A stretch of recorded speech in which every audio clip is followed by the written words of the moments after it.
Hello বন্ধুরা, JS online সমাধান YouTube চ্যানেলের পক্ষ থেকে সকলকে স্বাগত জানাই। যারা চ্যানেলটিতে এখনও নতুন রয়েছে তারা অবশ্যই চ্যানেলটিকে সাবস্ক্রাইব করবেন এবং পাশে থাকা বেল আইকনটিতে প্রেস করে নোটিফিকেশানটি অল করে দেবেন। আজকে 4 নম্বর ফর্ম ফিল আপ কীভাবে করবেন, অর্থাৎ পরিবারের নতুন কোনো সদস্যের রেশন কার্ড অনলাইন কীভাবে আবেদন করবেন সম্পূর্ণ স্টেপ বাই স্টেপ আজকের ভিডিওতে দেখাতে চলেছি। তো ভিডিওটি প্রথম থেকে শেষ পর্যন্ত দেখতে থাকুন। প্রথম আমরা ডেস্কটপ কিংবা ল্যাপটপ অথবা মোবাইল ফোনের যে কোনো একটি ব্রাউজার ওপেন করে নিয়েছি। তো গুগল ক্রোম ওপেন করার পর সার্চ অপশানে লিখবেন food.wb.gov.in লিখে সার্চ করে নেবেন। সার্চ করার পর প্রথম যে লিঙ্কটি আসবে সেই লিঙ্কটির ওপর ক্লিক করে এগিয়ে যাবেন। খাদ্য দপ্তরের অফিসিয়াল হোম পেজটি দেখতে পাবেন, সেখান থেকে সিটিজেন হোমের ওপর ক্লিক করে এগিয়ে যাবেন। পরবর্তী পেজে রেশন কার্ড রিলেটেড কর্নার, এখানে ক্লিক করে এগিয়ে যাবেন। পরবর্তী পেজে দেখতে পাবেন অফিস অনুমোদন প্রয়োজন পরিষেবা, তো ঠিক নিচে ক্লিক হেয়ারে ক্লিক করে দেবেন। পরবর্তী পেজে এগিয়ে যাওয়ার পর অ্যাপ্লাই অনলাইন লেখা দেখতে পাবেন, তো সেখানে ক্লিক করে এগিয়ে যাবেন। পরবর্তী পেজে আসার পর দেখতে পাবেন একটি লগইন পেজ, তো সেখানে আধারের মাধ্যমে লগইন করতে হবে। এখানে পরিবারের কোনো সদস্যের আধার নম্বর দিতে হবে এবং বায়োমেট্রিক লক থাকলে চলবে না।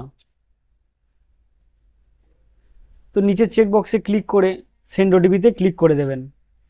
আধার রেজিস্টার মোবাইল নম্বরে একটি ওটিপি সেন্ড হবে। ওটিপিটি বসিয়ে দেওয়ার পর সাবমিট ওটিপির ওপর ক্লিক করে এগিয়ে যাবেন। যে আধার নম্বরটি সাবমিট করা হয়েছে, তো সেই আধার নম্বরের রেশন কার্ডের সমস্ত তথ্য উপরে দেখতে পাবেন।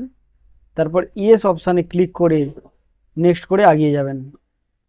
পরবর্তী পেজে সার্ভিস টাইপ অর্থাৎ কত নম্বর ফর্ম ফিল আপ করছেন, আধার নম্বর এবং মোবাইল নম্বর দেখতে পাবেন।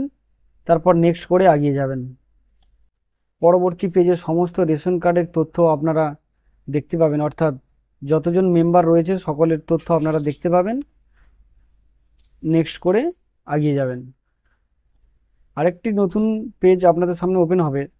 প্রস্তাবিত রেশন কার্ডের ধারকের বিবরণ দিন, অর্থাৎ যে নতুন ব্যক্তি রেশন কার্ড বানাবেন সেই ব্যক্তির আধার কিংবা বার্থ সার্টিফিকেট এখানে সিলেক্ট করে নেবেন। বার্থ সার্টিফিকেট কিংবা আধার নম্বর এখানে ইনপুট করে দেবেন। পুনরায় বার্থ সার্টিফিকেট কিংবা আধার নম্বর এন্ট্রি করে ভেরিফাই অপশানের ওপর ক্লিক করে এগিয়ে যাবেন। পরবর্তী পেজে দেখতে পাবেন নতুন সদস্যের সমস্ত তথ্য। যদি ভুল হয়ে থাকে এখান থেকে ডিলিট করতে পারবেন, আর যদি সমস্ত তথ্য ঠিক থাকে নিচে চেক বক্সে ক্লিক করে নেক্সট করে এগিয়ে যাবেন। নেক্সট করার পর একটা কনফার্মেশন অর্থাৎ নিশ্চিতকরণের বার্তা আমাদের সামনে শো হবে, তো সেখানে আমরা ইয়েস করে এগিয়ে যাবেন। পরবর্তী পেজে আপনার ঠিকানার বিবরণ চাওয়া হবে। ঠিকানার বিবরণ কিছুটা ফিল আপ থাকবে, কিছুটা আপনাকে ফিল আপ করে নিতে হবে। সমস্তটা ফিল আপ করে নেওয়ার পর নেক্সট অপশান করে এগিয়ে যাবেন। পরবর্তী পেজে আপনার রেশন দোকানের দেখতে পাবেন, সেখান থেকে এখানে আপলোড করার পর সাবমিট ডকুমেন্টের ওপর ক্লিক করে এগিয়ে যাবেন।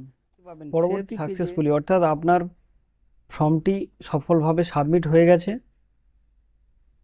এবং অ্যাপ্লিকেশান স্ট্যাটাস চেক করার জন্য প্রথমে সিটিজেন হোম অপশানের ওপর ক্লিক করার পর চেক অ্যাপ্লিকেশান স্ট্যাটাসের ওপর ক্লিক করে দেবেন। পরবর্তী পেজে চেক অ্যাপ্লিকেশান স্ট্যাটাস একটি ড্যাশবোর্ড দেখতে পাবেন, তো সেখানে কারেন্ট স্ট্যাটাসে দেখতে পাবেন অ্যাপ্লিকেশান সাবমিটেড। ভিডিওটি প্রথম থেকে শেষ পর্যন্ত দেখার জন্য সকলকে অসংখ্য ধন্যবাদ।